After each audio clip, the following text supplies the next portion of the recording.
Hai semua, balik lagi bareng Cica di sini. Kali ini Cica bakal bawain alur ceritanya The Legend of Yao-Lao. Semoga kalian suka ya. Tanpa banyak basa-basi lagi, yuk kita simak aja alur ceritanya.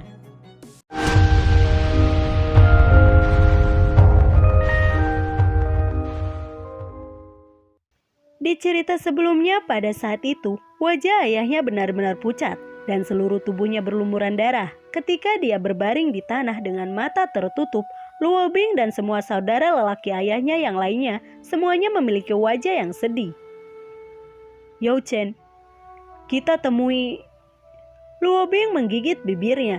Dia tidak bisa mengucapkan kata-kata saat ini. Sebagai pengawal besi, dia harus menyelesaikan banyak misi klan. Dia harus siap mengorbankan hidupnya, dan dia sudah siap untuk hal seperti itu sejak lama. Melihat luka-luka itu, jelas itu adalah pekerjaan aula jiwa.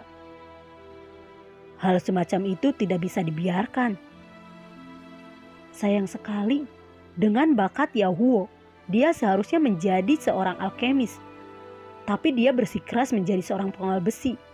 Kali ini dia benar-benar mendapatkannya. Melihat luka-luka ini, bahkan jika dia berhasil bertahan dengan hidupnya, di masa depan, dia akan berakhir menjadi orang cacat. Diam! Apa yang kalian katakan? Saudara laki-laki Yao Huo langsung melompat, dengan marah menginjak tanah ketika mereka memelototi sekelompok orang itu. Jangan marah pada kami. Kami tidak memiliki niat buruk. Itu benar. Di mana ibumu, Yao Chen? Benar. Di mana Yao King? Kelompok penggosip ini semuanya tetangga yang tinggal di dekatnya. Mereka melangkah mundur dan dengan cepat mengubah topik pembicaraan. Seluruh tubuh Yao Chen bergetar. Tubuh ayahnya terbaring di tanah. Tiba-tiba tubuh Yao Huo bergetar dan matanya yang tertutup terbuka. Luo Bing, Huo Bing, aku di sini. Di sini. Bau yang akrab ini, apakah kita tiba di rumah sekarang? Kita sudah pulang. Yao Chen. Ayah. Mendengar ayahnya memanggilnya, air mata Yao Chen akhirnya jatuh, menetes sampai ke tanah. Apakah kamu takut? Air mata pria sejati tidak bisa jatuh dengan mudah, ucap dari Yao Huo. Tapi darahnya, ada banyak darah, ayah. Yao Chen segera menyentuh ayahnya, dan dia menyadari bahwa murid-murid ayahnya sepertinya tidak bereaksi. Ayah, matamu. Itu hanya kebutaan sementara, bukan masalah besar, ucap dari Yao Huo. Di sisinya Luo Bing tidak bisa lagi mengendalikan rasa sakit di hatinya. Air mata mengalir di wajahnya. Dia tahu bahwa cedera Yao Huo bahkan untuk bisa bertahan hidup itu adalah keajaiban. Yao Huo, kamu harus istirahat, ucap dari Luo Bing. Aku baik-baik saja. Yao Huo memegang pipi Yao Chen. Yao Chen merasakan tangan ayahnya dan berusaha keras menahan air matanya. Ayah, kamu akan menjadi lebih baik kan? Ucap dari Yao Chen. Yao King kembali. Hei, itu lihat. Siapa yang datang? Yao King kembali. Tiba-tiba sebuah teriakan keluar dari kelompok itu membuka jalan lain. Yao Chen mengangkat kepalanya dan melihat ibunya masih mengenakan pakaian polos dan keranjang ramuan. Dia berlari dengan cepat secepat yang dia bisa. Yao Huo! Yao Huo tersenyum dan berkata, membiarkanmu melihat penampilanku saat ini benar-benar membuatku kehilangan muka sebagai seorang pria. Yao King lalu berkata, kamu harus berhenti bicara. Siapa yang melakukan ini? Yao King mengangkat kepalanya dan menatap Luo Bing. Itu adalah serangan yang mengejutkan. Musuh menggunakan 3 jenis teknik yang berasal dari klan Hun, klan Iblis, dan klan Gu. Kami tidak tahu siapa itu, ucap dari Luo Bing. Tidak apa-apa, biarkan saja. Aku tidak ingin berbaring di tanah ini sepanjang waktu. Yao Huo memasang wajah tersenyum. Dia meraih Yao Qing dan sedikit menggelengkan kepalanya. Yao Qing mengangguk. Melihat ini, Luo Bing dengan hati-hati mengambil Yao Huo. Dia dengan lembut membawanya ke kamarnya. Yao Huo tertawa dan berkata, "Aku bukan boneka. Jangan khawatir. Setelah beberapa hari, aku akan menjadi pria yang kuat dan berotot lagi. Tidak apa-apa. Kamu harus pulang sekarang." Melihat ekspresi tersenyum Yao Huo, Luo Bing dan orang-orang lainnya semuanya pergi. Begitu mereka pergi, air mata mengalir di wajah Yao Qing. "Aku akan meminta seorang penatua untuk datang merawat lukamu," ucap dari Yao Qing. "Sudah, melihatnya, atau..." Yao Huo dengan ringan menggelengkan kepalanya. "Atau aku tidak akan di sini berbicara denganmu." Yao Qing meraih pergelangan tangannya untuk mencoba dan mencari tahu apa yang salah dengannya. Hanya dalam beberapa saat, dia menghembuskan udara. Itu adalah organ internalnya yang merupakan luka paling serius. "Aku akan memperbaiki beberapa obat penyembuhan untukmu. Yao Chen dapat membantuku." "Bu..." Yao Chen dengan bodohnya berdiri di dekat pintu. Ketika dia mendengar bahwa ibunya ingin memurnikan obat, dia segera menjadi malu dan benar-benar kehilangan. Keluarganya hanya memiliki satu kuali obat, dan itu sudah menyebabkan ledakan kuali. Sekarang hanya sebuah tempat sampah. "Pergi." "Bu, aku tidak sengaja melakukannya. Aku tidak sengaja memecahkan kuali ayah saat memurnikan obat. Aku tidak melakukannya dengan sengaja. Aku benar-benar tidak melakukannya dengan sengaja, Bu," ucap dari Yao Chen dengan menyesal. Yao Qing mencerna apa yang baru saja dia dengar. Kuali obat rusak. Pikiran itu terlintas di benaknya. Pipinya mulai memerah. Tenggorokannya terasa seperti ada sesuatu yang menghalanginya. Tubuhnya sedikit gemetar dan bintik-bintik hitam mulai muncul di penglihatannya. Apa yang kamu katakan?" Yao Chen menunduk. Dia tidak pernah berpikir sedikit pun bahwa dia akan pernah merasakan penyesalan semacam ini. "Baru saja, ledakan kuali terjadi ketika aku sedang memperbaiki dan kuali itu retak." "Kamu?"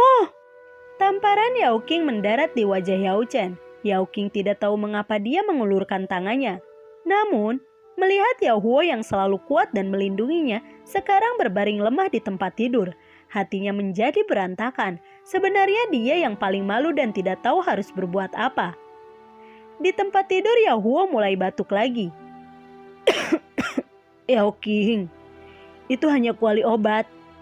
Anak itu tidak sengaja. Dia tidak bersalah. Aku baik-baik saja." "Tapi itu favoritmu," ucap dari Yao Qing. Tetapi hatinya tahu bahwa terlepas dari apapun, ia seharusnya tidak mengangkat tangannya terhadap anaknya. Dia tidak tahu bagaimana anaknya menjadi orang yang dengan sia-sia hanya bermain dan memecahkan barang-barang. Jika pemurnian menyebabkan ledakan kuali, maka hanya bisa dikatakan bahwa kuali obat telah mencapai akhir masa pakainya. "Yao Qing, aku..." Yao Huo melihat bagaimana istri dan anaknya begitu bingung, tetapi ketika dia hendak menghibur mereka, kekuatan aneh meledak dari dadanya dan memasuki tubuhnya. Sebuah kekuatan tersembunyi yang telah ditangguhkan menyebabkan cedera awalnya menstabilkan sepenuhnya keluar. Darah menyembur ke tempat tidur. "Yao Huo, apa yang terjadi denganmu?" ucap dari Yao Qing. "Aku... Falm pengejar kehidupan yin ganda," ucap dari Yao Huo saat ini. Dia tidak dapat mengendalikannya dan pingsan. "Falm pengejar kehidupan yin ganda." Mendengar ini ekspresi Yao Qing segera berubah. Yao Qing sangat ketakutan, tapi dia dengan tenang menenangkan dirinya sendiri. Secepat mungkin dia membuka sebuah kotak yang tersembunyi di samping tempat tidur. Di dalamnya ada semua jenis pil obat dan bahan obat yang berharga. Ini semua adalah hasil dari menabung Yao Huo. Awalnya mereka digunakan untuk Yao Chen, tetapi pada saat ini dia tidak bisa mempertimbangkan itu. Yao King menekan rasa paniknya dan dengan cepat mengambil pil dan obat yang memiliki efek penyembuhan. Dia memberikannya ke mulut Yao Huo satu persatu. Obat-obatan mulai bekerja hanya dalam waktu singkat dan Yao Huo pun bangun. Namun kali ini dia tidak dapat berbicara, hanya matanya yang perlahan melihat sekeliling dan darahnya tiba-tiba mengalir keluar dari mulutnya. Dia bahkan batuk darah. "Cepat, taruh ayahmu di sisi ini sehingga dia bisa memuntahkan darah. Aku akan memohon para tetua klan untuk menyelamatkan ayahmu. Kau tetap di rumah dan apapun itu, lindungi ayahmu. Jangan biarkan dia karena darahnya sendiri. Bagaimanapun juga, berhati-hatilah," ucap dari Yao King kepada Yao Chen. Tidak peduli seberapa keras Yao Huo mencoba, dia tidak bisa mengeluarkan kata-kata. Tetapi dia tidak ingin menangis di depan putranya. Dia berkata kepada dirinya sendiri bahwa dia harus kuat. Yao Chen dengan penuh semangat menganggukkan kepalanya. Palem pengejar kehidupan yin ganda adalah untuk mencari dan membunuh kehidupan. Sehingga pil biasa tidak memiliki kemampuan untuk menyembuhkannya. Hanya pil obat penyembuhan suci di tingkat ke-6 dan di atas yang memiliki kesempatan untuk mengobatinya. Tetapi pil tingkat ke-6 menandai garis pemisah di dalam klan Yao. Pil di tingkat ke-5 dan bawah dapat ditemukan dalam jumlah berapapun di klan Yao. Tetapi setiap pil di atas tingkat ke-6 dianggap sebagai harta. Hanya kepala klan dan beberapa tetua inti yang memiliki wewenang untuk menggunakannya. Di perjalanan Yao King merasa sedikit pusing. Dari pagi dia hanya makan roti dan dia juga merasa tidak enak badan. Sambil menggelengkan kepalanya, Yao King memaksa dirinya untuk tetap fokus. Klan memberinya kuda untuk bekerja saat Yao Huo telah menjadi pengawal besi selama lebih dari 10 tahun. Selain itu, ia adalah alkemis tingkat keempat dan sangat berbakat dengan masa depan yang cerah di depannya. Yao King mulai bergegas menuju kepala klan. "Kepala klan tidak ada di sini. Pulanglah," ucap dari penjaga gerbang. "Tidak di sini. Jika kepala klan tidak ada di sini, maka di mana dia?" Yao King berlutut, wajahnya cemas saat dia memohon bantuan. "Apakah kamu pikir bahwa lokasi kepala klan adalah sesuatu yang orang seperti kamu bisa mengetahui?" Penjaga gerbang menjadi marah, berpikir bahwa Yao King tidak mempercayainya. Tepat pada saat ini, penatua Yaolan sedang berjalan di dekatnya. Melihat situasinya, dia dengan cepat berjalan dan bertanya, "Ada apa?" Penjaga gerbang lalu berkata, "Penatua Yaolan?" "Bukan karena aku tidak ingin membantunya, tetapi situasinya benar-benar, kepala klan benar-benar tidak ada di sini," ucap dari penjaga gerbang. "Tidak apa-apa, aku mengerti. Kamu bisa pergi sekarang, dan aku akan mengambil alih di sini." "Kamu Yao King kan? Kenapa kamu mencari kepala klan?"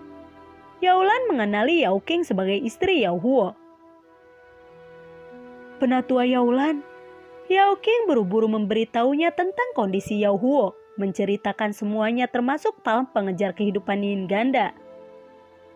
"Saat ini dia dalam bahaya yang dekat. Selain pil obat tingkat ke-6, ucap dari Yao King. Yaolan lalu berkata, "Sejujurnya, kepala klan tidak ada di sini. Dan bukan hanya dia. Sebagian besar penatua lainnya juga tidak ada di sini." Wajah Yaolan menjadi sangat jelek. Pada saat ini, kepala klan dan tetua inti telah pergi untuk menemui klan iblis. Yaolan membuat beberapa perhitungan di kepalanya. Bahkan jika dia meminta bantuan kepala klan, setidaknya akan membutuhkan 2 hari. Namun telapak pengejar kehidupan yin ganda akan merenggut nyawa seseorang paling lama 6 jam, sejak kobaran api. Dia lalu berkata, "Bawa aku pergi menemui Yao Huo. Aku akan melihat apakah aku dapat membantu memperpanjang hidupnya." Bagaimanapun Yao Huo adalah salah satu murid yang paling ia banggakan. Yaolan tidak akan berperasaan seperti itu untuk tidak peduli padanya. Begitu dia tiba di rumah mereka, dia melihat Yao Huo berbaring di tempat tidur. Darah masih mengalir keluar dari mulutnya, tetapi darah merah telah menjadi hitam yang sangat menyeramkan. "Cepat, bantu dia duduk."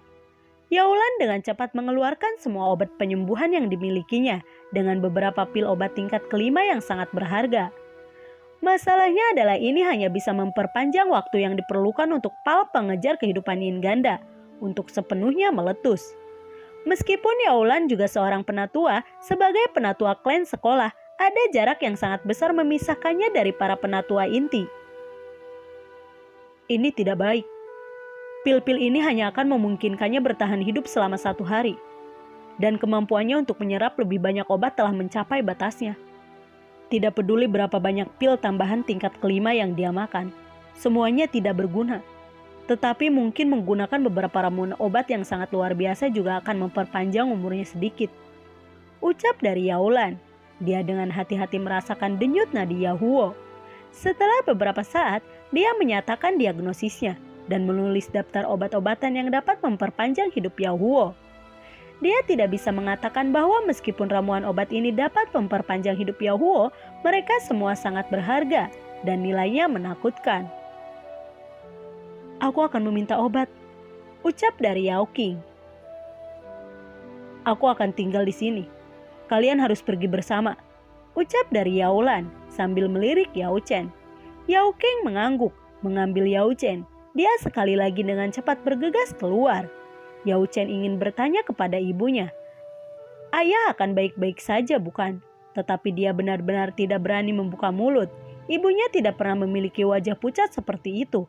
Hatinya sangat ketakutan bahwa jika dia membuka suara, ibunya juga akan tiba-tiba berakhir seperti ayah dan pingsan. Yao Qing bergegas membawanya ke keluarga Zhuo. Keluarga Zhuo memiliki ratusan tahun sejarah di klan Yao sebagai keluarga alkemis yang berpengaruh. Keluarga Zhuo juga memiliki beberapa murid yang menjadi pengawal besi. Dan meskipun mereka tidak terlalu dekat dengan Yahuo, mereka masih bisa disebut bersaudara. Karena ini keluarga Zhuo tidak memperlakukannya seperti klan biasa dan mengundangnya masuk. Meskipun mereka tidak memberinya ramuan apapun yang dia butuhkan, mereka memberinya beberapa ramuan penyembuhan suci. Yao Qing tidak punya pilihan selain membawanya pergi dan memikirkan beberapa metode lain. Setelah meninggalkan keluarga Zhuo, mereka pergi ke keluarga Li. Situasinya pada dasarnya sama dengan keluarga Zhuo. Meskipun mereka menyatakan simpati mereka juga tidak mengambil ramuan yang dapat memperpanjang hidup Yahuo. Nona Yao, aku menyarankanmu untuk tidak membuang waktumu. Langsung saja ke kas klan. Barang-barang dalam daftarmu bukanlah hal-hal yang kami miliki. Hanya, ya kamu sudah tahu orang macam apa yang dapat memperoleh dan menyimpan obat-obatan semacam ini. Ucap dari pengurus rumah keluarga Li. Dia mengantar mereka keluar perkebunan untuk memberi mereka ramuan. Mata Yao Qing berkedip. Dia berpikir, meskipun jenis ramuan obat ini sangat berharga, klan Yao yang kuat pasti akan bisa mengeluarkannya tanpa masalah. Di dalam perbendaharaan klan, jelas ada beberapa persediaan. Namun harta obat tingkat tinggi yang berharga tidak dapat disentuh tanpa izin kepala klan atau penatua dalam. Ayo kita pergi ke garis keturunan utama. Posisi garis keturunan utama dalam klan Yao hanya bisa digambarkan sebagai yang tak terduga. Selain untuk tujuan pergi ke perbendaharaan klan, hanya keluarga keturunan utama yang mungkin memiliki ramuan tingkat tinggi. Ketika datang ke keluarga utama, bahkan jika mereka berhasil mendapatkan objek tingkat tinggi seperti itu, mereka harus segera menyerahkannya kepada kas klan dengan imbalan poin prestasi atau untuk teknik dao yang kuat yang dapat meningkatkan kekuatan keluarga mereka. Gerbang menuju domain garis keturunan utama adalah 300 meter. Orang-orang di dalam semua terkenal di dalam klan dan perkebunannya akan sangat sulit untuk dimasuki. Tapi garis keturunan utama yang menyendiri dan terpencil jarang akan membiarkan anggota biasa klan masuk ke mata mereka. Mengemis untuk obat. Apa ini? Kepala keluarga tidak ada di sini. Penjaga pintu keluarga keturunan utama ini bahkan lebih sombong daripada penjaga pintu kepala klan. Tentu saja Yao Qing sudah tahu bahwa dia akan menerima pelecehan semacam ini. Pada saat ini, dia tidak punya cara lain selain memohon. Aku mohon. Aku tahu saudara ketiga ada di rumah. Aku hanya ingin melihatnya sebentar. Baiklah, aku akan membantumu bertanya. Penjaga pintu mulai merasa agak ragu ketika dia mendengar kata-kata saudara ketiga keluar dari mulut Yao Qing. Dia benar-benar khawatir bahwa Yao Qing memiliki semacam hubungan dengan tuan muda ketiga. Yao Chen melihat semuanya, bahkan pikiran mudanya yang belum dewasa tahu bahwa ini adalah harapan terakhir ayahnya. Tinju kecil mungilnya mengepal erat. Beberapa saat kemudian, penjaga gerbang dengan marah berlari keluar dengan jarinya terangkat. Cepat pergi. Tuan muda ketiga mengatakan bahwa dia tidak mengenalmu dan bahkan memberiku omelan. Pergilah! Penjaga gerbang dengan marah membanting pintu di belakang Yao Qing. Yao Qing menggigit bibirnya. Dia pergi ke rumah garis keturunan utama kedua. Tidak di sini. Rumah kedua, meskipun mereka sangat sopan dan penjaga gerbang bahkan menawarkan teh, tetapi begitu dia mendengar mereka datang untuk mengemis obat, dia mulai berhenti dan mundur. Keluarga tidak ada di sini untuk dapat melihatmu. Aku hanya pembantu rumah tangga. Aku tidak bisa membantumu banyak. Aku akan mengantarmu keluar. Pada saat ini hati Yao Qing sudah panik dan dia langsung berlutut. Dia tidak dapat mengatakan apa-apa. Dia menggunakan air matanya untuk meminta bantuan. Jangan seperti ini. Aku tidak tahan melihatnya. Penjaga gerbang menghela napas, namun dia tetap tidak tergerak. Lagi-lagi dia mengucapkan, aku tidak bisa membantumu seperti yang aku inginkan. Dan dengan sopan mengantarkan ibu dan putranya keluar. Yao Qing dengan murah memaksa tawa. Ayo kembali, Yao Chen. Yao Chen mengerutkan bibirnya. Bu, obat-obatan. Yao Qing lalu berkata, mari kita kembali dan memikirkan cara. Mungkin kepala klan dan para tetua akan kembali sebelum matahari terbit. Yao Qing menekan kesedihannya saat dia berbicara dengan putranya. Baiklah Bu. Yao Chen sudah sangat khawatir, tetapi pada saat ini tidak ada yang bisa dia lakukan. Yao Chen menundukkan kepalanya, melihat tinjunya yang sangat kecil. Andai saja dia bisa memiliki lebih banyak kekuatan. Dia berbalik dan melihat rumah besar garis keturunan utama. Langit sudah berubah menjadi suram, dan rumah mewah itu sudah menyalakan lampu minyak mereka. Yao Chen mengepalkan tangannya dengan erat. Di dalam dirinya tumbuh hasrat. Setelah dia dewasa, dia pasti harus menonjol di antara teman-temannya dan menjadi sangat kuat. Kuat ke titik di mana tidak ada orang yang akan mengabaikannya, membiarkan ayah dan ibunya merasa bangga padanya.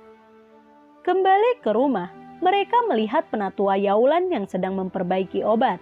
Paman Luo Bing dan sekelompok saudara lelaki ayahnya yang lain juga hadir. Kamu tidak berhasil mendapatkan ramuan apapun. Yaolan menyelesaikan pemurnian dan 5 pil terbang keluar dari kuali obat, mendarat ke botol di tangannya. Dia memberitahu Yao Qing. 5 pil obat ini, mereka bisa membiarkannya bertahan sampai matahari terbit. Saat ini kamu perlu memberinya 1, tetapi dalam 2 jam, dan setiap 2 jam sejak itu beri 1 pil. Aku sudah mengirim utusan. Jika keberuntungan kita bagus, mungkin saja kepala klan dan mereka akan... Baiklah, aku akan pergi sekarang. Yaolan menggelengkan kepalanya. Dia sudah melakukan semua yang dia bisa. Terima kasih banyak kepada penatua Yaolan karena memberi kami obat ini.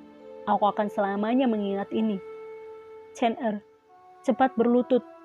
Yao Qing berlutut. Luo Bing dan yang lainnya juga membuat suara keras saat mereka berlutut dengan megah. Sudah cukup. Apa yang kalian lakukan? Bangun. Apa? Kata-kata yang saya ucapkan tidak ada gunanya. Kalian, Yao Huo, juga salah satu muridku. Bagaimana mungkin aku tidak membantunya? Lagi pula bukan berarti aku bisa terinfeksi. Penatua Yaolan mendukung Yao Qing untuk membantunya berdiri. Bahkan sampai kata-kata terakhirnya, dia menggelengkan kepalanya ketika dia pergi tanpa daya. Luo Bing dan yang lainnya bangkit. Melihat Yao Qing dan Yao Chen, mereka semua diam. Lalu, bagaimanakah kelanjutan ceritanya? Nantikan video Cica selanjutnya ya. Bagi kalian yang suka akan alur cerita yang Cica bawain, kalian bisa like, komen, share ke teman-teman kalian ya. Cica ucapin terima kasih juga buat kalian yang udah mensupport Cica lewat link Saweria di bawah kolom deskripsi. Dan semoga sehat selalu ya buat kalian. Cica mohon pamit dan assalamualaikum, dadah.